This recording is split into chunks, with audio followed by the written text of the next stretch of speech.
Le riz est de loin l'un des aliments les plus consommés à travers le monde. Que ce soit en Afrique, en Europe, en Asie ou encore en Amérique, celui-ci trouve sa place sur les tables de tous les ménages, littéralement. Et avec raison, car en plus d'être délicieux, il a une valeur nutritionnelle considérable et également hypocalorique, donc très intéressant pour les personnes qui souhaitent atteindre ou encore maintenir leur poids idéal. Par contre, l'on remarque ces dernières décennies avec l'avènement de la fast-food, donc de la restauration rapide, qu'il y a un changement au niveau des comportements alimentaires des populations, notamment de la surconsommation.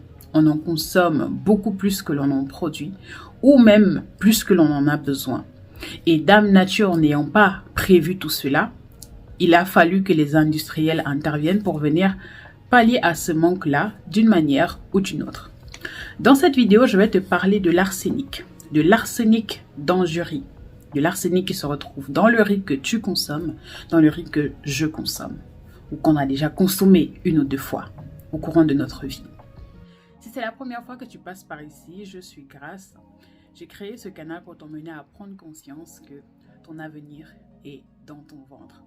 Ta condition physique actuelle et même future résulte des choix alimentaires que tu auras faits. Donc, il est de ton entière responsabilité de prendre soin de ta santé.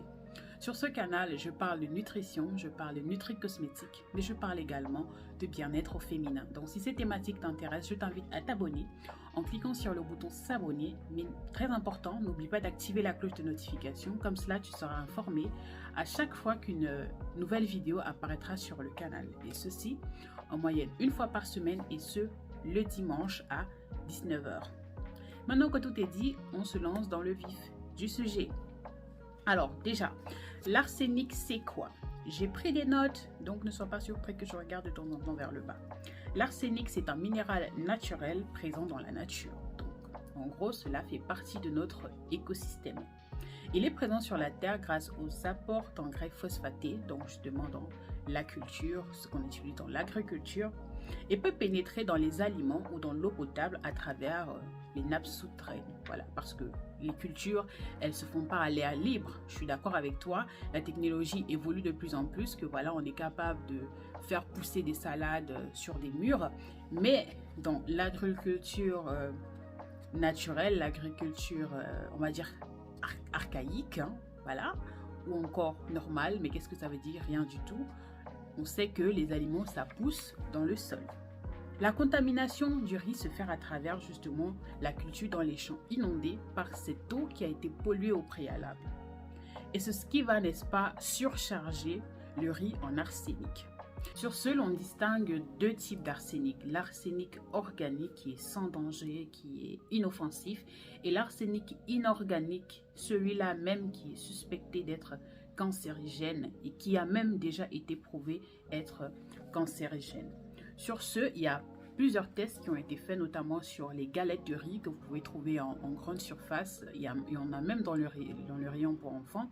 Des tests sur ces galettes de riz-là ont montré des doses exponentielles d'arsenic qui, justement, consommées régulièrement, consommées très fréquemment, au fil du temps, pourraient, n'est-ce pas, causer des cancers, pourrait causer des problèmes de santé, et donc ce n'est absolument pas ce qu'on veut. Encore plus lorsque je me rends compte que la plupart de ces aliments-là sont disponibles également dans le rayon pour enfants. Donc déjà très jeunes, à bas âge déjà, les enfants sont exposés à des substances comme celle-là qui, n'est-ce pas, provoquent des santé. Une période où leur corps est encore en développement, une période où leur organisme est encore en train de se connecter, on va dire comme ça, avec notre écosystème, et déjà qu'ils sont, n'est-ce pas, surplombés par un taux de toxines. Donc c'est vraiment dommage. Il est impératif qu'il y ait des mesures qui soient prises pour que ce genre de choses n'arrive pas. Pour ce faire, il y a une loi qui existe, la loi ALARA. Donc, as low as reasonably achievable, en quelque sorte, ça veut dire il faut qu'il y en ait le moins possible. Donc, il faudrait que les cultivateurs s'arrangent en sorte qu'il y ait le moins possible d'arsenic dans le riz.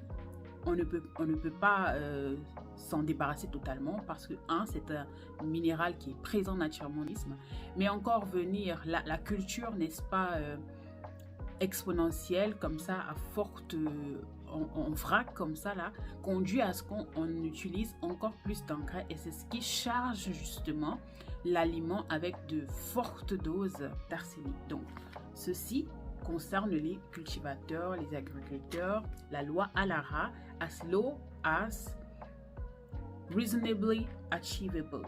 Et pour nous consommateurs, parce que voilà, le riz c'est quand même un aliment qui a une valeur nutritionnelle très intéressante. Personnellement, je consomme pas mal de riz, j'ai envie de dire 3-4 fois par semaine, hein, carrément.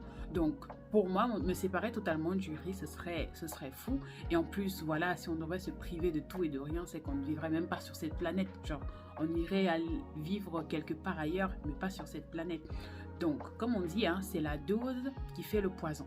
Et en tant que consommateur, ce que toi et moi pouvons faire, c'est de rincer notre riz plusieurs fois avant de le préparer. À chaque fois que je vois quelqu'un qui ouvre le paquet de riz directement et le met dans la marmite, j'ai la chair de poule, mais tellement ça me...